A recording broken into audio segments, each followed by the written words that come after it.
Hello, my name is Jenny Fitterer, and I am here with your Aquarius season forecast. So we're just going to, as always, talk a little bit about some of the planetary transits that are going to be happening in this season, and then I will be finishing with a single card collective tarot reading, just to give you a little bit of kind of extra guidance and insight into how you can be utilizing those planetary energies for the season. So we're going to just jump right in, going to talk about Aquarius season and some of the basic energies of Aquarius. If at some point you see my eyes kind of going to the side, that's because that's just where my notes are on the side of my computer. So welcome. Let's talk about Aquarius season. So Aquarius it's an air sign. It is a fixed air sign.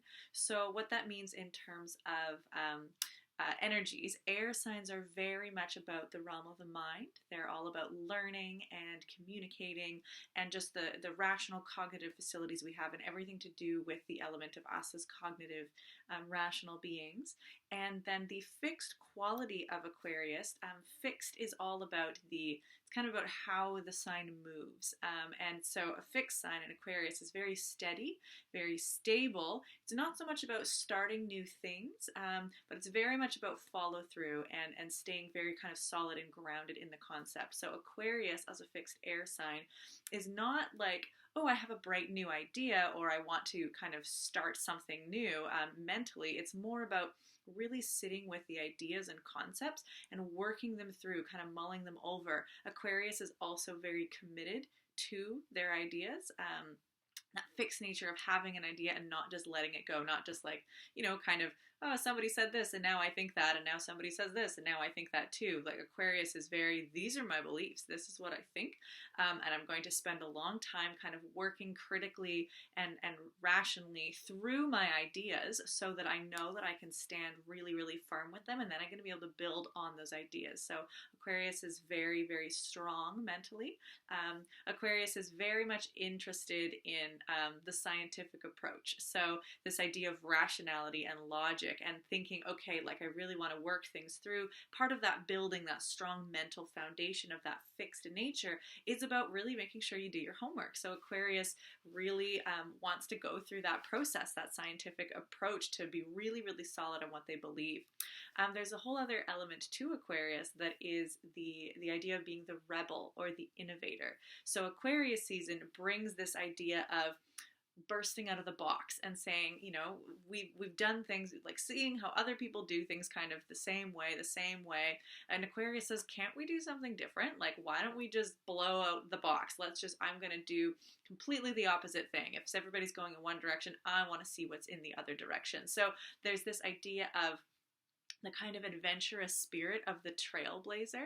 And it's not just the trailblazer archetype of Aquarius is the rebel rather than the adventurer. So Sagittarius has an element of the adventurer, which is I want to go and explore new places. Aquarius has a little bit more of the element of bursting away from that which they left. Sagittarius isn't really like trying to run away from stuff. They're just kind of wanting to experience new things. Aquarius says, the way things are isn't enough. The way things are is restrictive. The way things are is actually holding us back. So I need to burst out. I need to leave where we are in order to go somewhere new. And it kind of almost doesn't matter where you go. It's just that feeling of we need to expand. We need to go beyond. So energy of the season can certainly have this tendency of looking around and being like, I want to burst out of this. I want to shake things up, and I want there to be change and innovation. And this can be a season where you do kind of look around and be like, I'm bored of things, or I'm really feeling the pressure and restriction of whatever that may be, social dynamics that have gotten kind of stagnant, or a workplace situation that's like, I've put up with this for a long time, but I don't see why we have to do things this way, and I want to do things different. Could be a personal lifestyle choice of fitness or health or whatever it is. If I've done things a way that really feel like they're kind of holding me back and I need to try something new. There's all different ways that Aquarius rebel innovator kind of energy might come out. So this is also a time to certainly be aware of one of the downfalls of Aquarius can be the rebel without a cause, or the breaking things apart in order to get free without actually kind of doing the homework to see, is there value here? You know, there can be this tendency, kind of like the rebellious teenager, that's like, I don't want to listen to my parents. I just want to do my own thing, and I'm just gonna, whatever tradition exists already, I don't want anything to do with that. And it's not really looking at values and seeing, does this thing have value? The more solid Aquarius is looking at what is and seeing, I don't see the value here anymore, or I think there would be value to go beyond this. It's not complete, as opposed to a kind of like, you know, edgy Aquarius that's just kind of rebelling and saying, I don't even care if this has value, I just want something new. So be aware that that kind of burn it and scrap it and start over energy can be present right now, and that might be useful for some of you. It might not serve you super well, so you don't want to come out of Aquarius season thinking, oh my god, I blew up everything and there was actually still value here, I just had to flex a bit. So that's just kind of a caution. So do, you know, as that kind of comes up, and also be aware if you feel that kickback from other people, if you feel like other people are like, nah, getting antsy, kind of allow them the freedom to explore and expand and see, yeah, okay, you're feeling like you kind of need to flex your wings a little bit, things are feeling a little restrictive, okay, like you don't necessarily have to panic or try to hold them down, or think that you're doing something wrong just because somebody else is feeling that need for expansion or just exploration. They may explore, come back, they may discover that, you know, they didn't actually want what they thought they needed, or whatever it is, and same for you, but it's still really important to allow that process and allow that energy to move through, because trying to restrict the Aquarius just forces that that need to break free even stronger. So the kind of original storyline of Aquarius is actually a kind of crappy story, because it's the story of Ganymede, a serving water boy who was deemed very pretty by Zeus, so we all know what that means, the horny bastard. So Zeus had Ganymede as his pretty water boy because he wanted him, and so he was holding him in bondage, and Ganymede had to live and serve Zeus, and he didn't really like that. And so there came a time where Ganymede had the chance to escape, and he broke free of bondage from Zeus, and he escaped into his own life. And so Ganymede had that anger, that energy of having been in bondage and then breaking free. So that, and then what that comes with it is the knowledge or the desire to never be in bondage again, and also the awareness, a greater awareness of seeing other people or other situations that might be in bondage and needing liberation. So somebody who's never been in captivity just doesn't have the empathy and awareness to really notice the pains of others who might feel that they're in bondage. And as soon as we have our own experience, we're better able to recognize it in others. So the Ganymede and Aquarius experience is, I have been in bondage, I have freed myself, I will not go back to bondage, and I'm now going to see where I can help and liberate others from their bondage so that we can all be free collectively. So that's this really, really strong energy of desire for liberation, and it contains within it a righteous anger of the refusal to be in that bondage. So this season might have a little bit more of that kind of part of the force that pushes and encourages that expansion and innovation and desire to rebel is that anger of bondage. So accept that and understand that that's not a bad thing. There's certainly ways in which we can utilize that or recognize sometimes what we think is our captor is not actually our captor. They might be somebody who's just as much in bondage as us, or whatever it is, that we don't have to burn everything just to get ourselves free.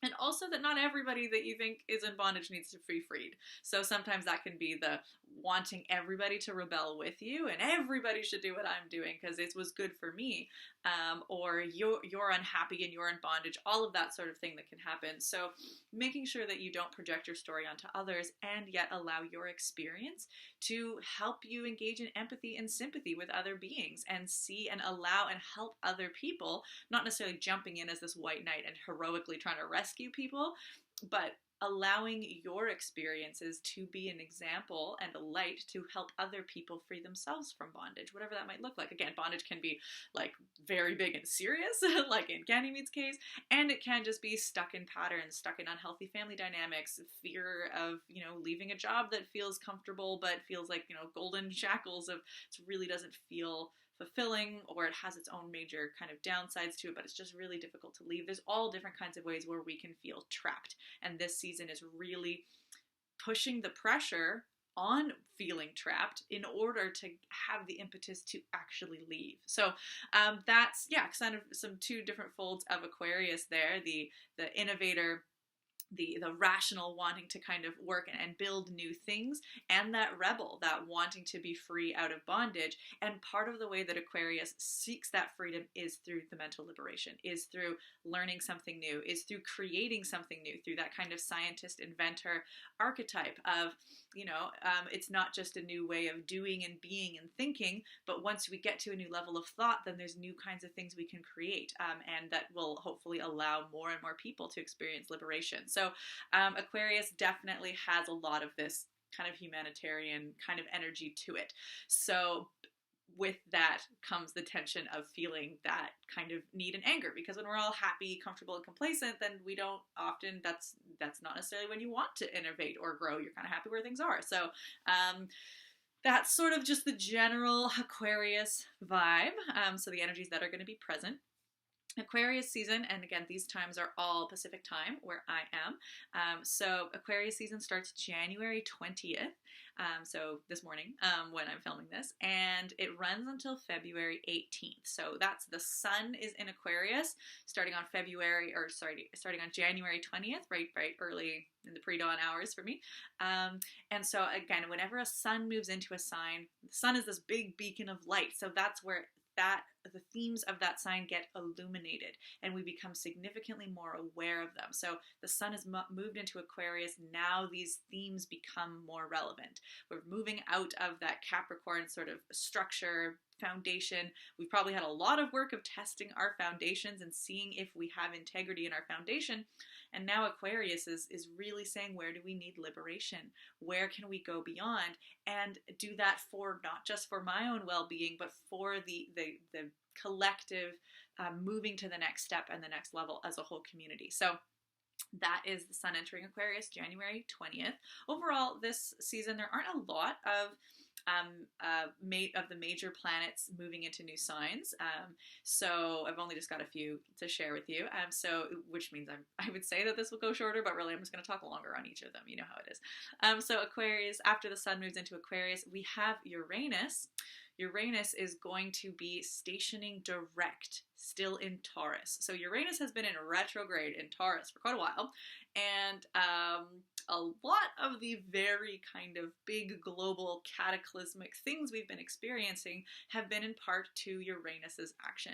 So Uranus is it's one of the outer planets. So in general, the kind of planets that are further out in the solar system, the energies they have are a bit more slower, longer lasting, and affect us usually more on a collective, community, national, global scale. They do affect us personally as well, but we do see it a little bit more in the kind of tides and ebbs and flows that we see in the world around us. So Uranus is very apt for Aquarius season. Aquarius is the ruler of Uranus, or Uranus is the ruler of Aquarius. And so we have the Uranus is this planet of surprise, shock, unexpected things being different than everything else. There's a lightning bolt change, and it just kind of, it's not like a gradual growing insight. It's like a bam, you wake up and everything's different. And just that very unexpected, really big shock up and change is what Uranus kind of does for us. So Uranus was, when Uranus was discovered, we had an awareness of up to Saturn that we could see basically with the naked eye, or basic kind of vision. And so we thought that was the limit of the solar system. When Uranus was discovered, it was like, what? There's more? There's even more? And now, because if Uranus is there, then what else is there? It expanded in this lightning bolt awareness, the possibility of expansion, and that there's way more out there than we thought we knew. And so that's part of why Uranus and Aquarius energy is that, wow, that sudden insight, that new knowledge that changes everything and breaks us free out of our old understanding. So Uranus has been in retrograde. We've talked about retrogrades. They're a lot more about inward, reflective, reorient, restructure sort of energy. And so when a planet is retrograde, the components of it they feel a little bit either slower or blocked, or it's not quite so forward and direct and kind of easy to see what's going on. So Uranus is already this planet that really shakes us up and breaks things apart. And so being in retrograde, it's like, whoo, even more. It's like coming through and it's shaking everything that you need to look at this. We as a collective and as culture need to examine this. We need to see, make changes, reorient things. So Uranus being in Taurus has been collectively looking a lot about security. Taurus is a sign of security and wealth and health. The security that we have in our bodies and the health of our bodies, the security that we have financially and the resources that we have, which ultimately the resources are there to nourish our bodies and give them what we need to survive. So Uranus has been shaking up a lot of things about how we as a culture look at things financially, look at health, look at those resources and stability. So it's been extra tension because Taurus is a sign that likes to be stable, and Uranus is a planet that says, hell no, we're shaking this up. So already we've been in Taurus for a while. The retrograde in Taurus was intense. We are now moving direct again. We're still in Taurus. Uranus is a very slow moving planet. So we've been spending a lot of time in Taurus. But now we are going to be going direct, and that is on January 22nd. So Uranus will be moving direct. If we're still looking at these Taurus themes, we're still looking at resources, health in the body, security, even sexuality and sensuality. But now we get to all of that work that we've done in the shakeup of retrograde is finally going to start having more clarity and be more accessible. So it's very hard to both be in kind of reset, restructure, rethinking, and analysis, and be in action at the same time.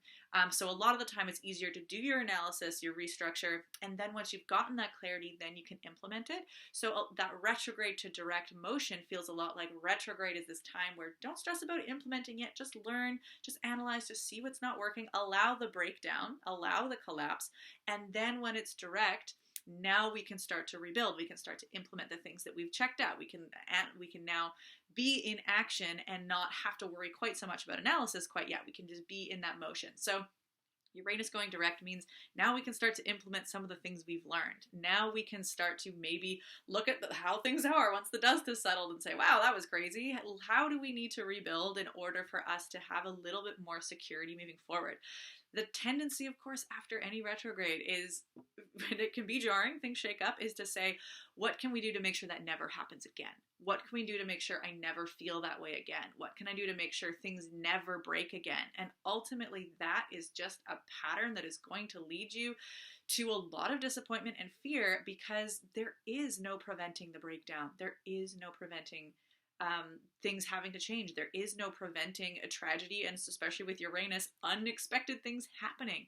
So the goal is not to, how can I learn from what happened to make sure it never happens again? And it's more, what can I learn from this experience to allow greater resiliency, to allow greater compassion and empathy, to not be so destroyed if this happens again. If and when things have to get shaken up, I will now have a little bit more practice and ability to manage and cope. And perhaps it'll be much less of a breakdown and fall apart, maybe just a good shake, because I will have implemented things a little bit more intelligently, a little bit more stability, a little bit more kind of open conscious awareness. The storms will come. We're not trying to prevent the storms. We just want to be able to weather them in a healthy and better way. So Uranus going direct January 22nd, we now get to start to implement some of the things that we've learned about that Taurus energy of what do we need to be in wealth and health and stability, but in a new way. Uranus is the new. Out with the old. We shook it down. We broke it apart. What is the new way? So we are invited right now to say, what is the new way? With Uranus going direct on January 22nd, we now finally have all of the main planets. This doesn't include some of the different asteroids and things if you do kind of more in-depth astrology that way, but all of the planets are going to be direct, which is nice. We've had a lot of retrogrades this year. There have been times where pretty much almost every single planet has been in retrograde. That's been part of this feeling of frustration, of things just breaking down, of feeling super blocked, of wanting to do things but not working out, your dreams falling apart, this just stuckness, this stuttering feeling that we've been having. And as planets have been slowly going direct again, we've been starting to feel a little bit more momentum, feeling like we can move forward a bit. So Uranus is going to be the last one to join the forward team. And then again, that doesn't, there's pros and cons to each side. Retrograde, we can learn a lot in analysis, but it's hard to be in action. When things are direct, we can be in action a lot more, but we don't want to lose sight of analysis. We don't want to lose sight of still checking in and being mindful, because those retrogrades will come again. We will have that time to shake up and check things out. So it's full steam ahead, but not blindly charging forward. It is utilizing what we have learned, and we're growing forward, so that we're doing things in that spiral change rather than just a circular repeat of things. So that's Uranus going direct in Taurus, January 22nd, and having the whole team direct now for a while. And then the next transit that we have is Venus is entering Pisces. So Venus is currently in Aquarius right now, so has been focusing on those Aquarius things. And Venus is the planet of relationships, is the planet of values, is the planet of beauty and where we find joy and sensual and creative expression. So it's where we put our values. It's the energy that we put towards relationships. It's also it has a bit of a tie to our vision, because our vision is connected to our values. So Venus is going to be moving from Aquarius, which has a lot of these kind of rebel, let's do it a new way, I'm going to like new things, going to try new things, going to shake, maybe there's been a big shakeup in relationships as well, or money as well. Venus does have a connection to money.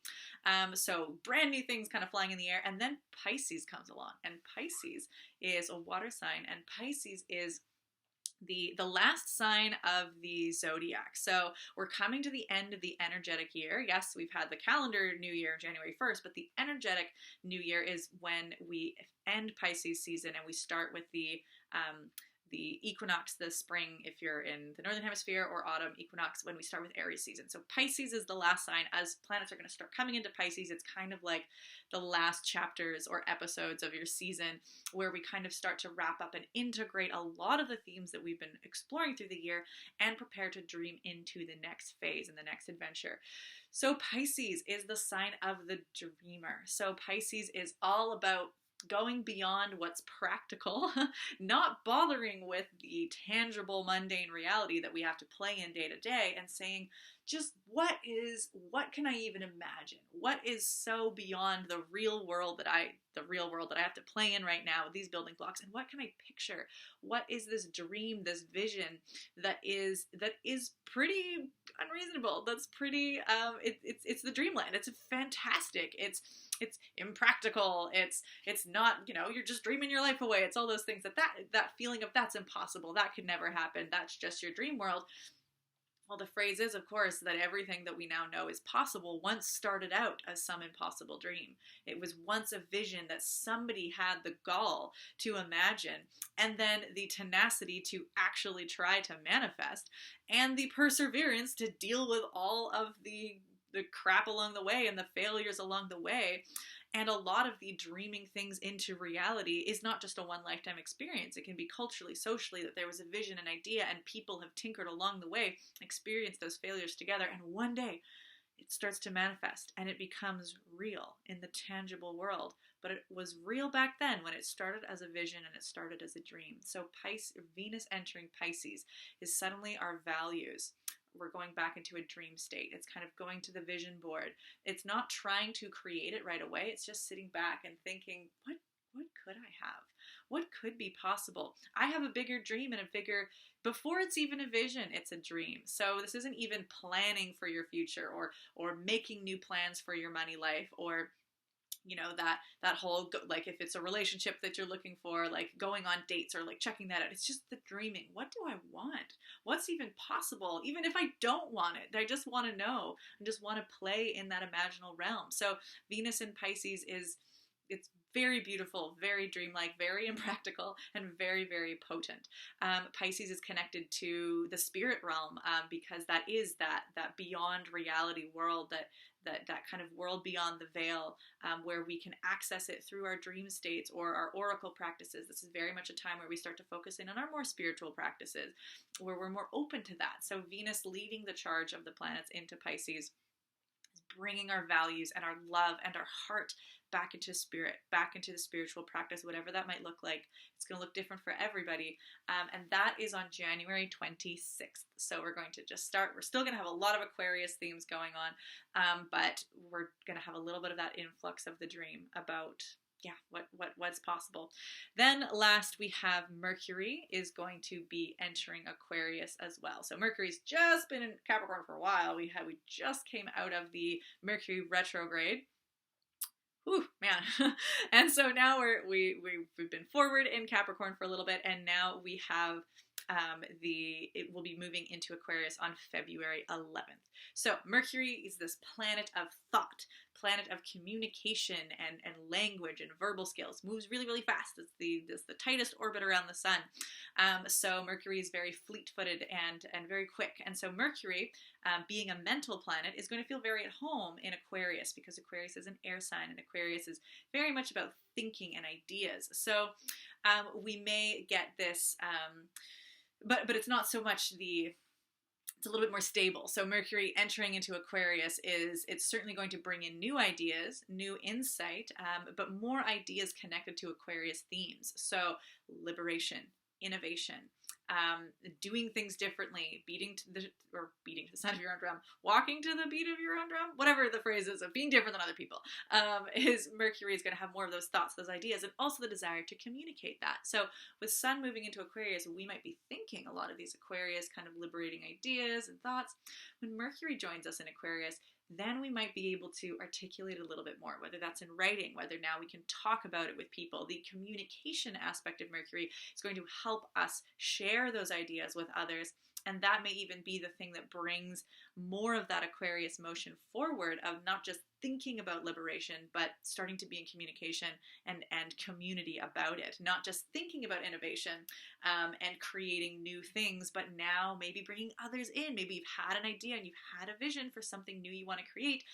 Then February 11th, Mercury enters Aquarius. We can start communicating with people. We can start, being in relationship and starting to move those things forward and not just have the idea. So there may also be a tendency to speak in anger a little bit more, because again, Mercury is speaking and communication, and Aquarius does have that frustration of, I need to break free. So we do want to still be kind. Remember that if you do have kind of that angst or anger, you're receiving it from other people, that like, okay, try to be grounded, breathe through it. The thing that you need to communicate may still have value, and but finding a healthy way to express consensually the emotions and the thoughts that you have. And not just, again, because sometimes Aquarius is really, really aware of and resistance of being squashed down, being shoved in a box, and being told what they can or cannot do. So the reflexive tendency is to just bust out and do whatever you want.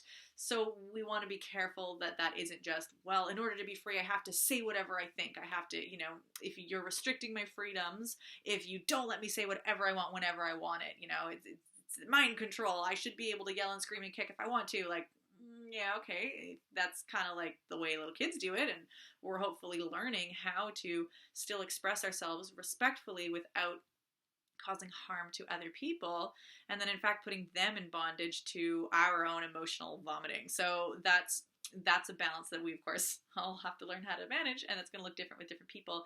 So just, again, being mindful to consensually communicate, and it is important to have your say, to have your voice, and to not feel trapped, but kind of do it kindly and with wisdom. So that's it, really.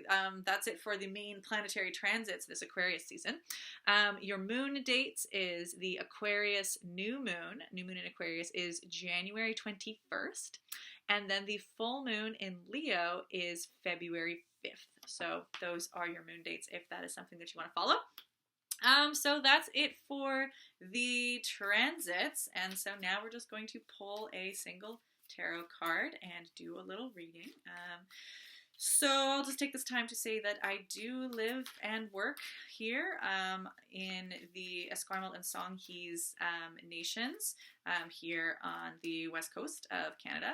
So I am in great gratitude and appreciation for the generations of stewarding of the land that I live on so that I can live and enjoy its wonderful bounty. And I'm very, very grateful for the experiences that I have because of the land that I live on. So just wanted to give a quick little gratitude there while I shuffle and try to not throw my cards all over the ground. This is why I started pre-shuffling cards for the Terrascopes that I do. And if you do want to look out and check out your Terrascope on my YouTube channel, that's still up and available. January is almost over, but it's pretty close to over. But there'll be the February ones coming up as well. So you can check those out. Got a card. Let's see, what is our card for Aquarius season? Okay, we have the Ace of Swords reversed. So this is the way it looks the right way up. There's a lot of open space in this card. We have a single sword and we have a hand here and he's holding the sword by the blade. Below we have this bouquet of flowers and the sword is here standing piercing or behind a crown. We have a bird here and a woman or angel reaching up there. A little bit of red squiggles there. And it came out upside down like that. Okay, so let us see what the Ace of Swords has for us today. Okay, here we go. Ace of Swords. The crowning achievement of the mind. In tarot, swords stand for the mind's weapons. This symbolism dates back to the figure of Justitia from antiquity. The attributes of the goddess of justice, one of the 4 cardinal virtues, were tools in the form of a pair of scales and a sword. Not only an executioner's instrument of power, the sword was a means to form a judgment, like the scales. While the scales measure, the sword examines and discerns, being used to make deep cuts and to draw the line, separating that which belongs from that which does not belong. On this picture, a bare hand holds the sword at the blade, indicating the pain that might be inflicted by this weapon. However, the image also emphasizes that this card is not just about fighting or other martial uses of arms. Accept this hint as a gift, enabling you to view the sword in a different manner. The realm of the mind is the air. The swallow and the angel remind us of the heights and the depths of the world and of the mind and of spirits. A single sword already expresses the ambiguity of the human mind. On the one hand, it is the crowning achievement of creation.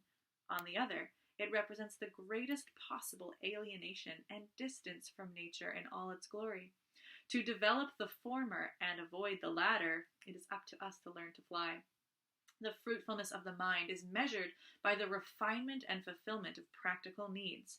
The Ace of Swords stands for the opportunity to gain a better understanding of your unexpressed desires and fears. Note the red being at the left margin. Practical advice. Rise up and stand up straight. Gain strength from your knowledge and delve into everything you don't yet know. You possess and will need clear reasoning and staying power. Brain jogging and physical exercise will support your mental facilities. Enjoy your newfound clarity. Well, this is great. This is a great card for Aquarius season, and this is especially a great card for following that energy after all these retrogrades that we will finally be in direct motion with all of the main planets in the solar system. So 2 main things that jumped out for this, and I'm really glad this card was pulled because we're talking about Aquarius season, we're talking about freedom, liberation. But liberation and freedom without justice tends to just be privilege. So we cannot forget that justice is such a key component of everything that we do when we are involved with other beings.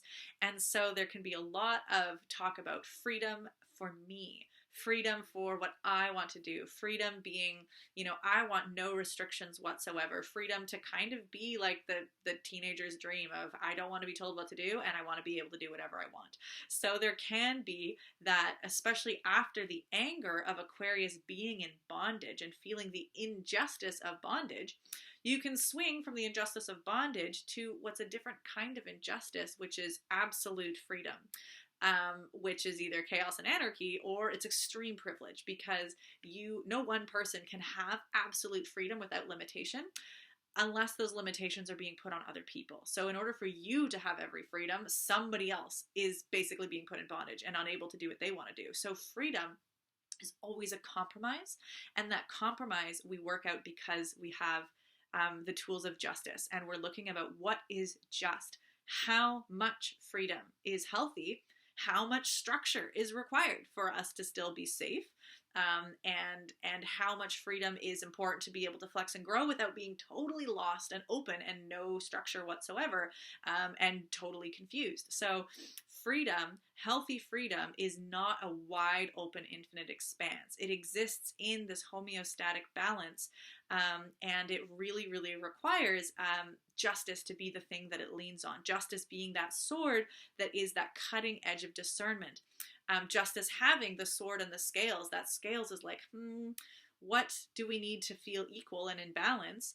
And this justice sword is, how do we use that discernment in order to make those cuts and make sure, whether it's the cut of bondage to make sure that we're free now, that balance. Justice has to be a balance between equality and freedom. Otherwise, it's not just. So be mindful in this season of kind of checking your privilege, like making sure that your jump for freedom is not causing other people to be in struggle, and acknowledging that there are limits to what you can enjoy without limitation if we are still to live collectively in a just society. So very happy for this card, because that's a very important refining capacity of the concepts of freedom in general. So and the other thing that I wanted to mention then is this moving from the retrograde season into a little bit more forward motion, that there's this sense of clarity. So this card is really saying this sword is it's an ace, so it's the ace of sword. Ace is a single number. There's one. It's a unity and clarity of thought, because it's the unity of the number one, and thought is the sword. So it's this pure, clear idea. It's simple, because it's just this unity. We will still, in general, we do want to explore and diversify, and we don't stay with just a single unity of thought. We then do break out and evolve things, but it starts with this clarity, because without clarity, it's hard to be in action. So if we start with a more simple, clear idea, that's not where we're going to end up, but it's how we get started. If we had the full massive picture all at once, we'd be like, how do I even implement any of these ideas? So this focus and this clarity is this really, really helpful kind of like distilling down of all of these things that we've learned through all the retrogrades that have happened.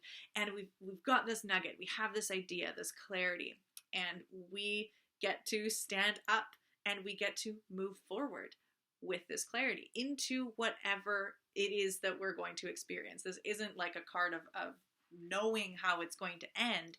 It's just having a clear idea of where we're going to start.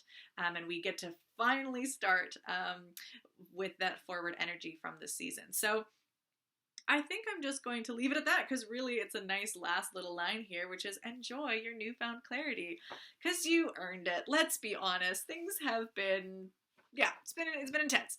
So a little bit of clarity goes a long way. And then we, can remember to have justice being this backbone and this balance, making sure that equality and freedom and safety and innovation and growth and comfort, all of these balances are in balance, and that we are not just cutting things out just willy-nilly here, and that we are still having a little bit of that justice in this Aquarius season, which Aquarius is this excellent season to jump forward, to break free, and to get to new levels. But we do want that to be hopefully based on this work we've done in Capricorn season, to check that foundation, that then we've got a firm foundation, so that when we go to the next level and take that leap in Aquarius season, we don't just leap and then fall down, or leap and have no energy and no foundation with which we can sustain and nourish this newfound growth. So that's kind of what we're working for, the big leap,